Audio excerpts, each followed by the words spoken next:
ఓం శ్రీరామచంద్ర పరబ్రహ్మణే నమః. ఓం నమో వశిష్ఠ విశ్వామిత్ర వ్యాస వాల్మీకి సుఖాదిభ్యః. ఓం శుక్లాం భరధరం విష్ణుం శశివర్ణం చతుర్భుజం ప్రసన్నవదనం ధ్యాయేత్ సర్వవిఘ్నోపశాంతయే. ఓం నమో బ్రహ్మాదిభ్యో బ్రహ్మ విద్యా సంప్రదాయ కర్తృభ్యో వంశ ఋషిభ్యో మహద్భ్యో నమో గురుభ్యః. ఓం శ్రీరామో రామభద్రశ్చ రామచంద్రశ్చ శాశ్వతః రాజీవలోచన శ్రీమాన్ రాజేంద్రో రఘుపుంగవః. శ్రీ యోగవాసిష్టము నిర్వాణ ప్రకరణము ఉత్తరార్ధము. కొంతమంది అయితే శిలయందు కప్పలలాగానే భూమి యందు కీటకాలులాగానే కేవలము పృథ్వీమయములైనటువంటి లోకాలయందు జీవులు నివసిస్తూ ఉన్నారు. అలాగే జలముతో నిండిపోయినటువంటి ఇతర లోకాలయందు భూమి వనములు పర్వతాలు వాటి యందు జలమందు పెద్ద పెద్ద చేపలలాగానే జీవులు నిత్యము కూడా సంచరిస్తూ ఉన్నారు. ఆ యొక్క భూమి మీద వనాలలో పర్వతాల యందు ఆ విధంగానే జలము నశించిపోయినటువంటి కేవలము అగ్నితో నిండిపోయినటువంటి కొన్ని లోకాల యందైతే అగ్నిమయములైనటువంటి జీవులు అలాత చక్రములాగానే కనబడుతూ ఉన్నారు. అంటే కొరివిలాగానే కనబడుతూ ఉన్నారు. ఆ రీతిగానే ఇతర భూతాలు లేక కేవలము వాయువుతో నిండిపోయినటువంటి లోకాల యందైతే వాయువుతో నిండిపోయిన జీవులు వాతరోగ వాయువులాగానే సంచరిస్తూ ఉన్నారు. అంటే గాలిలాగానే. అట్లాగే కేవలము ఆకాశముతో నిండిపోయినటువంటి లోకాల యందు అయితే ఆకాశమాత్ర దేహదారులైనటువంటి జీవులు దర్శనము మొదలైన వ్యవహారాలను చేయుచూ ఉన్నారు. కాబట్టి రామ, ఈ చిదాకాశమున కల్పించబడినటువంటి దిక్కులయందు అంతటా కూడా పరిభ్రమిస్తూ ఉన్నవి పాతాళము అనబడుచు ఆకాశమునకు ఎగయుచూ ఉన్నవి అనేక విభ్రమాలకు స్థానభూతమైనవి చైతన్యము అనే సముద్రము యొక్క చంచలమైన బుడగల వంటివియు అగు ఆ అనేక బ్రహ్మాండాల యందు కూడా నేను చూడనిది ఏదన్నా ఉన్నదా? అంటే సర్వజ్ఞుడైనటువంటి వాడు సాక్షి మాత్రమే అవడము చేత సర్వము చూచాడు అనేటువంటి అర్థాన్ని స్ఫురింపజేస్తూ ఇంకా కూడా శ్రీ వశిష్ఠ గురుదేవులు ఇలా చెప్తూ ఉన్నారు. ఓ రామచంద్ర, ఈ చిత్స్వరూపాన్ని గురించి అంటే చిదాకాశే పయసీవ పయోరయా చిత్తజీవా స్ఫురంత్యేతే ఏతయేన మనాంసినః. రామ, చిత్స్వరూపాన్ని గురించినటువంటి అజ్ఞానము చేత చిదాకాశమున ప్రాణ రూపము ఉపాధి చేత పరిచ్ఛిన్నులైన చైతన్య రూప జీవులు జలమందు జలము యొక్క వేగములాగానే కనబడుతూ ఉన్నారు. అపరిచ్ఛిన్న చైతన్య రూపాలే రాబోయే దాంట్లో అనేక సంకల్ప వికల్పాల చేత తమ యందు కరణభావాన్ని పొందినటువంటివే మన యొక్క మనంబులు అని చెప్పబడుతూ ఉన్నవి. అంతేకాదు నిర్మలమైన చిదాకాశ రూపాలైన ఆ మన మనస్సులే తమ యందలి జగత్తు యొక్క వాసనల చేత స్వయంగా అనంత జగదాకారముల మార్పును పొంది ఉన్నవి అని శ్రీ వశిష్ఠ గురుదేవులు తెలియజేశారు. అప్పుడు శ్రీరామచంద్రుడు ఇలాగ అడుగుతున్నాడు. సర్వభూతగణే మోక్షం మహాకల్పక్షయే గతే పునః కస్య కథం సర్గ సంవిత్తిరుపజాయతే. ఓ మునీంద్ర, మహాకల్పము అనేటువంటిది గనక నశించిపోయినప్పుడు హిరణ్యగర్భుడు కూడా అతని చేత ఉత్పన్నము గావించబడినటువంటి సమస్త ప్రాణి సమూహము కూడా ముక్తత్వాన్ని పొందుతుంది. మరలా సృష్టిని గురించినటువంటి జ్ఞానం ఎవనికి ఎలా కలుగుతుంది అని అడిగాడు. అప్పుడు శ్రీ వశిష్ఠ గురుదేవులు ఎలా చెప్తూ ఉన్నారు. మహాప్రళయ పర్యంతే క్షితిజల పవన హుతాకాశేష విశేష వినాశే ఆ బ్రహ్మస్థావరాంతేషు ముక్తౌ పరిణతేషు భూయో యథేదం జగదనుభూయతే తదా శృణం అవ్యపదేశ్యం యత్పరమార్థఘనం బ్రహ్మచిన్మాత్రం ఇత్యాక్షతే మునయః తస్య హృదయమిదం జగత్ తస్మాద్ వ్యతిరిక్తమేవ స ఏవ చ దేవస్తదాత్మీయం హృదయం స్వభావం జగదిత్యవగచ్చతి చ వినోదేనైవ నతు వాస్తవేన రూపేణ జగదితి కించిదుపలభామహే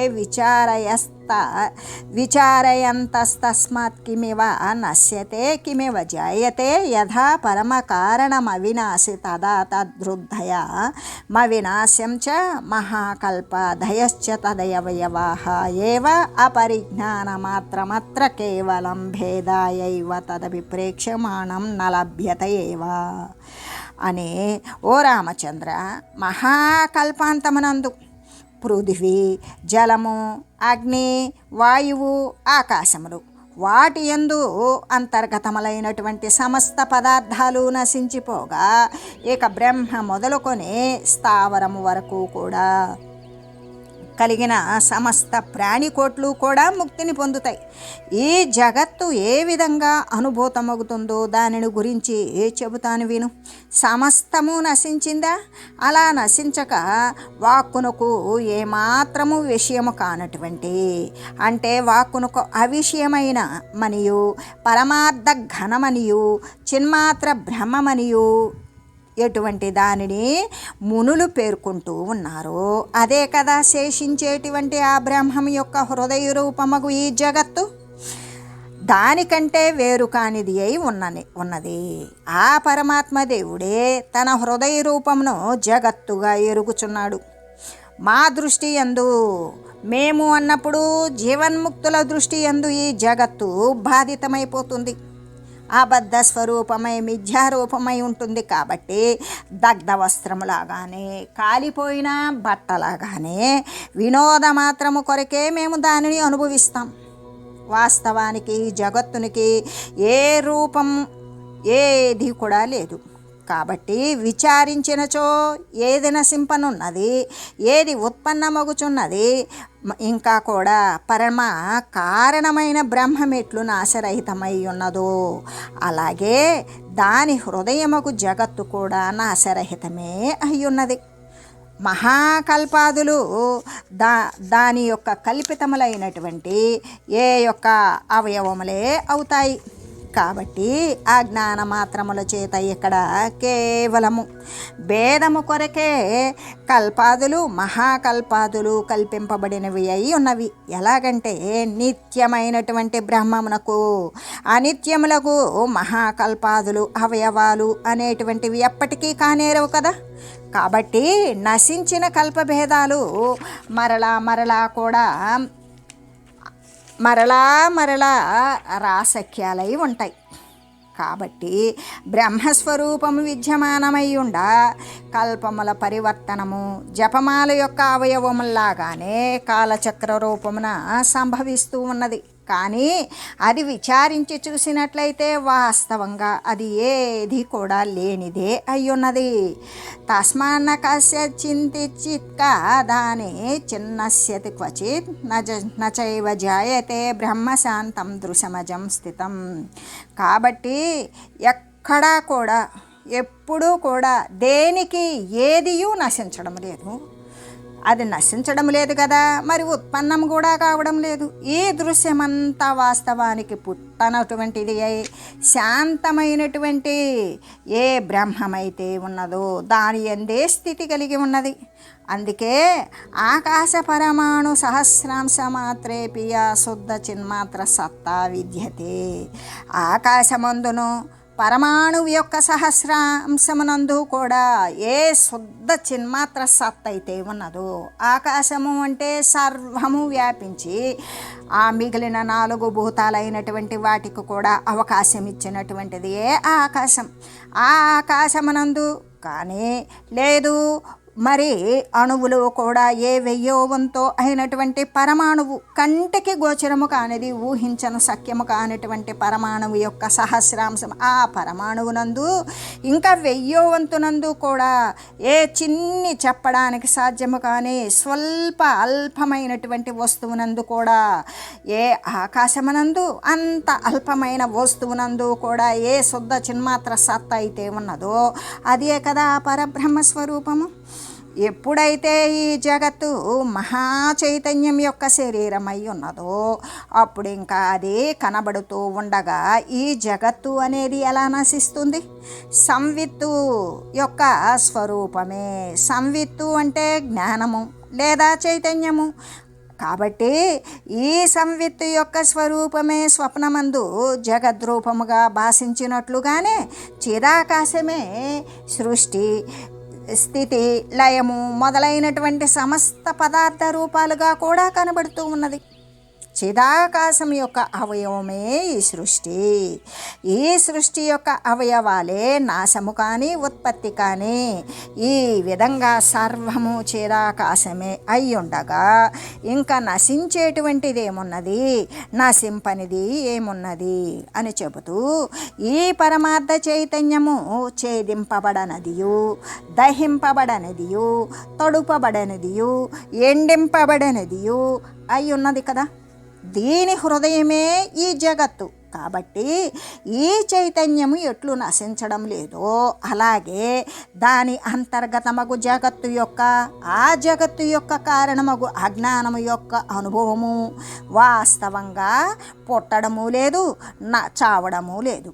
కేవలము వాటి యొక్క స్మరణ, విస్మరణ అంటే దాన్ని గుర్తు చేసుకోవడం, మరిచిపోవడం, వాటి యొక్క వశము చేతనే స్వభావ రూపకంగా ఆ చైతన్యము జగత్తు మొదలైనటువంటి అనుభవం లేకుండా ఉండడాన్ని కూడా కల్పిస్తూ ఉన్నది.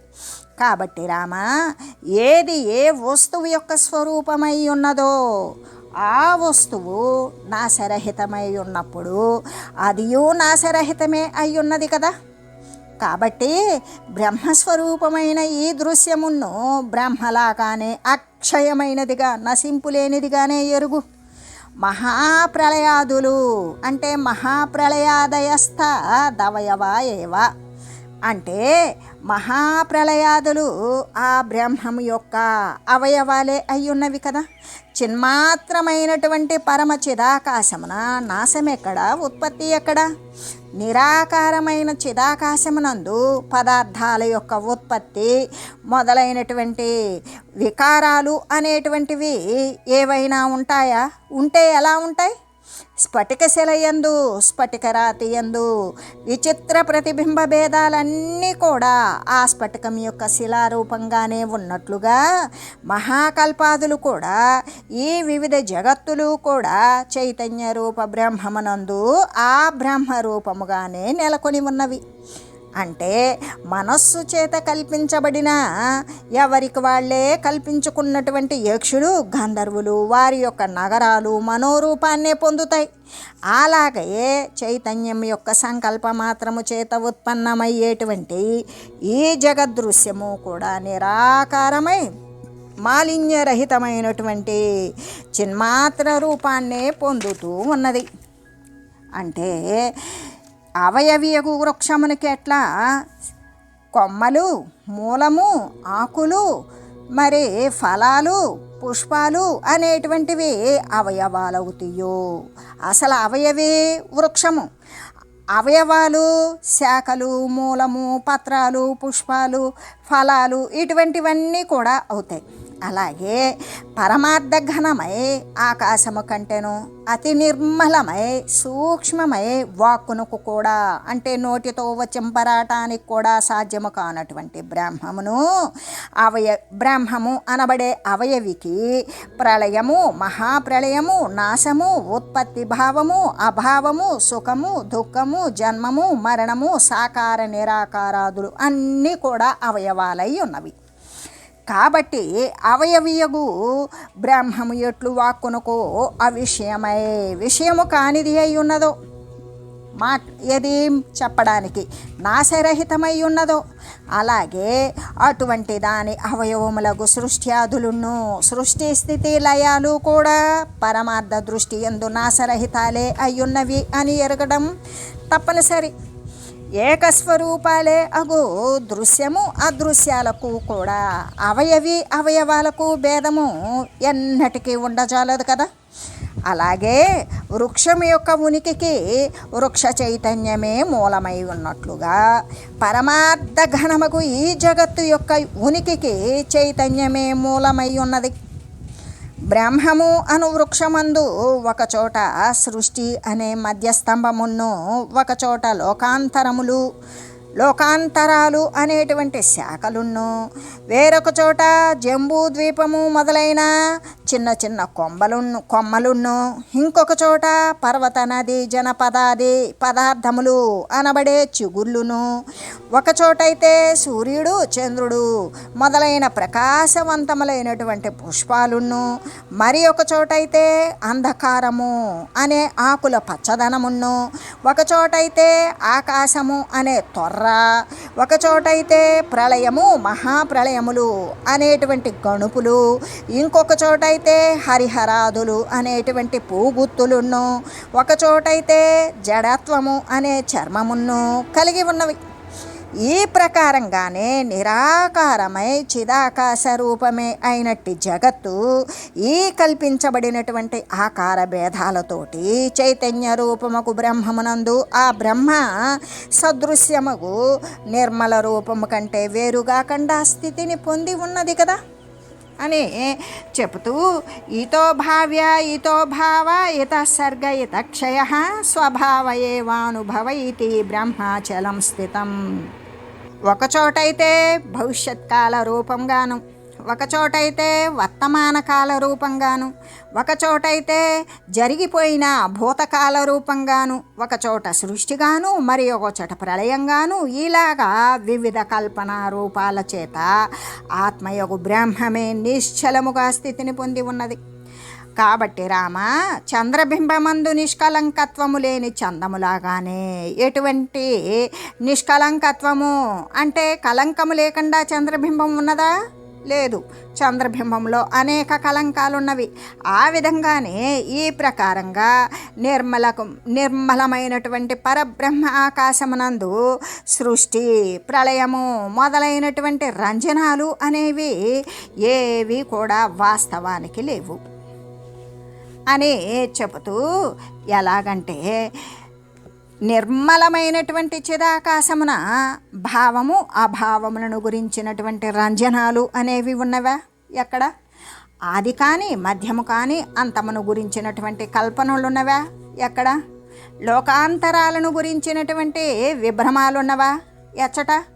అపరిజ్ఞానమేవైకం తత్ర దోషావదుత్తితం కేవలం తత్పరావృత్య ప్రేక్షణాత్ పరిశామ్యతి. ఈ జగత్తు యొక్క భ్రమలకును ఆత్మజ్ఞానము లేకపోవడమే కారణమై ఉన్నది. దృశ్యము నుండి కూడా మరలించి సాక్షి చైతన్యమైనటువంటి ఏ యొక్క ఆత్మవైపునకు దృష్టిని బరపినంత మాత్రము చేతనే ఈ జగద్భ్రమ అనేటువంటిది శమించిపోతూ ఉన్నది కదా. ఈ జగత్తు యొక్క భ్రమకు కారణం ఏమిటి అంటే ప్రత్యేగాత్మను గురించినటువంటి అపరిజ్ఞానం ఒక్కటే అయ్యున్నది. అంటే అజ్ఞానము నిండిపోయి ఉండడమే అయ్యున్నది. బాహ్య దృష్టి రూపమైనటువంటి అజ్ఞానమే దోషములాగా కనబడుతూ ఉన్నది. అలా కనబడి ఈ జగత్ యొక్క భ్రాంతికి కారణత్వాన్ని పొందింది. బుద్ధిని కేవలము ఆ బాహ్య దృష్టి నుండి మరలించాలి, అంతర్ముఖం చేయాలి. ప్రత్యేగాత్మను గాంచినంత మాత్రము చేతనే ఆ భ్రాంతి అనేటువంటిది పూర్తిగా నశించిపోతూ ఉన్నది కదా అని చెబుతూ, అజ్ఞానం జ్ఞప్తి బోధేన పరామృష్టం ప్రణశ్యతి ఏనైవాభ్యుదితస్తేన పవనేనేవ దీపకః. వాయువు నుండి ఉత్పన్నమైనటువంటి దీపము తిరిగి వాయువు చేతనే నశించినట్లుగా ఆత్మస్వరూపము వలన సత్తగలిగి ఉన్నటువంటి అజ్ఞానము తిరిగి ఆత్మజ్ఞానము చేతనే నశించిపోతూ ఉన్నది. ఎలాగంటే వాయువు నుండి ఉత్పన్నమైన దీపము వాయువు లేకుండా వాయువు నుండి అగ్ని ఉత్పన్నమవుతుంది. అలాగే దీపము అనేది వెలగాలి అంటే తగినంత ప్రాణవాయువు అనేది ఆక్సిజన్ అనేది ఉండాలి. లేకపోతే దీపము అనేది నిర్గమిస్తుంది, శమించిపోతుంది. అట్లాగే అదే దీపము అధికమైన వాయువు చేత మళ్ళీ కూడా శమించిపోతుంది. అందుకే వాయువు నుండి ఉత్పన్నమైనటువంటి దీపము ప్రాణవాయువు చేత ఉత్పన్నమైన దీపము తిరిగి మళ్ళీ కూడా ఈ యొక్క వాయువు యొక్క తీవ్రత చేత నశించిపోయినట్లుగానే ఆత్మస్వరూపము వలన సత్త కలిగి ఉన్నటువంటి అజ్ఞానము దేని చేత సత్త కలిగి ఉన్నది? ఆత్మజ్ఞానము చేతనే, ఆత్మస్వరూపము వలననే సత్త కలిగి ఉన్నది. అటువంటి అజ్ఞానము తిరిగి ఆత్మజ్ఞానము యొక్క విచారము చేతనే అజ్ఞానము నశించిపోతుంది. అంటే తత్వ విచారము చేతనే నశించిపోతూ ఉన్నది. ఎలాగంటే బాహ్య వృత్తి చేత పుట్టినటువంటి అజ్ఞానము తిరిగి ఆత్మజ్ఞాన రూపమగు వృత్తి చేత, అంటే చరమ సాక్షాత్కార వృత్తి, స్వాత్మ సాక్షాత్కార వృత్తి చేత విచారింపబడినది శమించిపోతూ ఉన్నది. ఎలాగంటే వాయువు చేత పుట్టినటువంటి దీపము తిరిగి ఆ వాయువు చేతనే నశించినట్లుగా ఏది దేని చేత జనిస్తుందో అది దాని చేతనే నశించిపోతూ ఉన్నది అని చెబుతూ, అంతేకాదు జ్ఞానము చేత నశింపబడినప్పుడు అది అది అంటే అజ్ఞానము ఏ కాలమందు కూడా అది ఉండలేదు అనే బోధే కదా కలుగుతుంది. ఎందుకు అంటే అజ్ఞానము అనేది ఉన్నది అయితే అది అసలు పోదు. కానీ ఇక్కడ జ్ఞానము చేత నశించబడిపోతుంది. అలా జ్ఞానము చేత నశింపబడి పోయేటువంటి అజ్ఞానము ఏ కాలమునందు లేదు కదా. ఉన్నదైతే అది ఎప్పటికీ ఉంటుంది, ఒకదాని చేత అది నశింపును పొందలేదు. అలాగే ఇక్కడ ఏ కాలమునందు కూడా ఉండలేదు అనేటువంటి జ్ఞానమే కదా కలుగుతుంది. ఇంకా కూడా సర్వమును కూడా బంధము, మోక్షము మొదలైనవన్నీ కూడా నశించిపోయిన బ్రహ్మమే అనేటువంటి జ్ఞానము అప్పుడు ఉదయిస్తుంది. ఏవం బోధాదయో రామ మోక్ష ఉక్తా స్వ సంవిద విచారయత్నో లభతే నాత్ర కశ్చన సంశయ. ఓ రామచంద్ర, ఈ ప్రకారంగా మోక్షము కొరకై ఆత్మజ్ఞానము మొదలైనటువంటి ఉపాయాలను నేను నీకు తెలియజేశాను, చెప్పి ఉన్నాను. ఆత్మవిచారమునందు నిరంతరము కూడా నీవు యత్నీకృతుడవై, అంటే ప్రయత్నము చేస్తూ ఆ యొక్క అధికారి నిక్కముగా నీవు యత్నీకృతుడగు అధికారి నిక్కముగా వీని పొందగలుగుతాడు అని చెబుతూ, రామ, ఈ ప్రకారంగా మోక్షము కొరకై జ్ఞానము మొదలైన ఉపాయాలను నాదైనటువంటి స్వకీయ పరిజ్ఞానము చేతనే నీకు తెలియజేశాను. ఎల్లవేళలా నిరంతరము ఈ తత్వ విచారణ యందు ప్రయత్నశీలుడై ఉండేటువంటి వాడు వానిని తప్పకుండా పొందగలుగుతాడు. ఇందులో ఏ సంశయము లేదు. ఇదం జగజ్జాలమనాధ్యత్రం బ్రహ్మార్థమాబాతమితేహ దృష్ట్వా విచార దృష్ట్వాష్ట గుణేశ్వరత్వం వశ్యం స్తృణం స్వాత్మని జీవ ఆస్తే.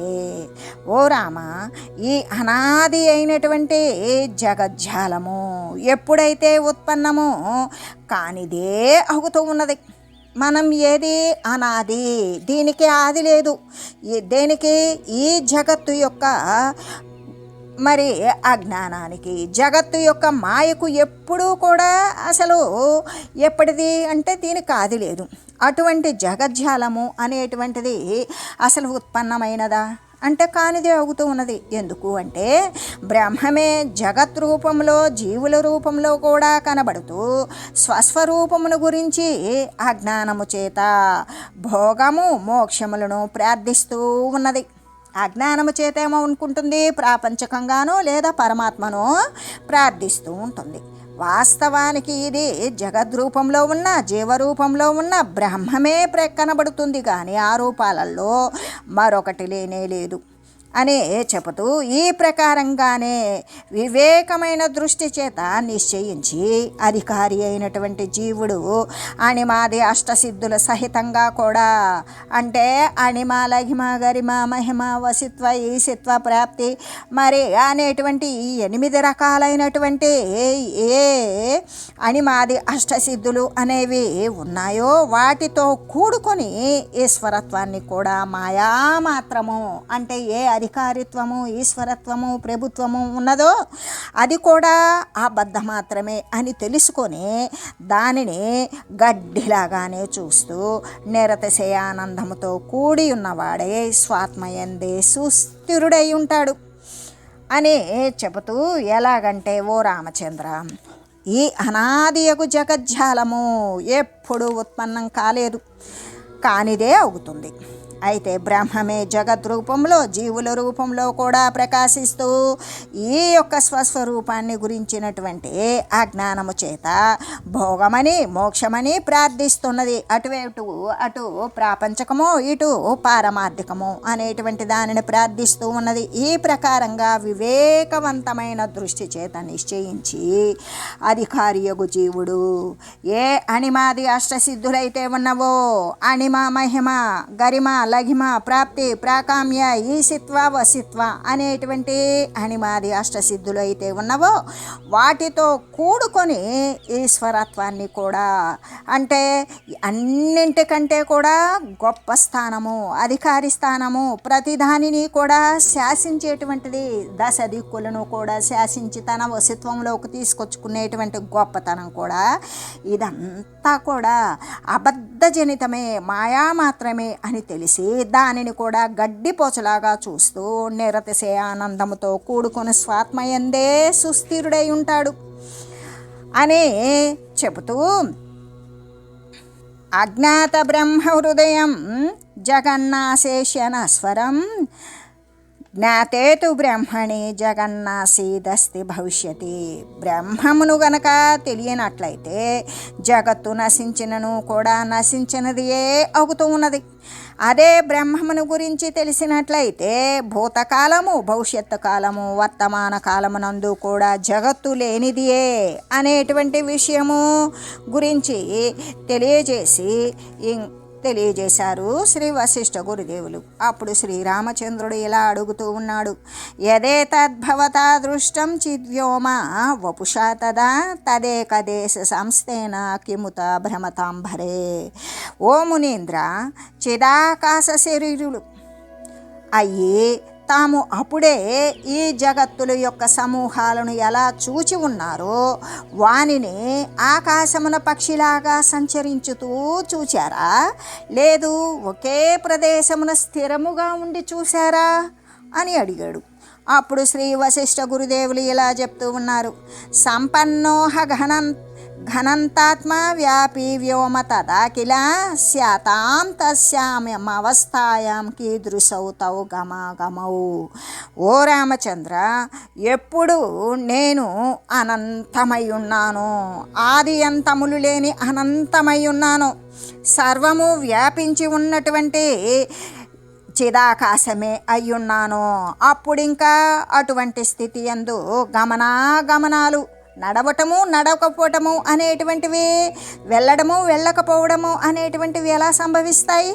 కాబట్టి ఓ రామ, నేను అప్పుడు గమనశీలుడనై ఉండలేదు, ఏకదేశమున స్థితిని పొంది ఉండలేదు.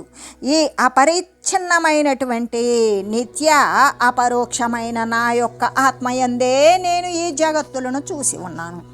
నాకు దానికి ఎటువంటి తేడా లేదు. అపరోక్షమగు ఎటువంటి వేరే లేని స్థితితో నిత్యము శాశ్వతంగా అపరోక్షమైనటువంటి నా యొక్క ఆత్మయందే ఈ జగత్తులను చూచి ఉన్నాను అనే చెప్తూ యదాంగాని శరీరత్వే పశ్యామ్యాపాదమస్తకం చిన్నేత్రేణాప్యనేత్రేణ తదహి తదృష్టవానహం. దేహాత్మ బుద్ధి యందు ఆపాదమస్తకము.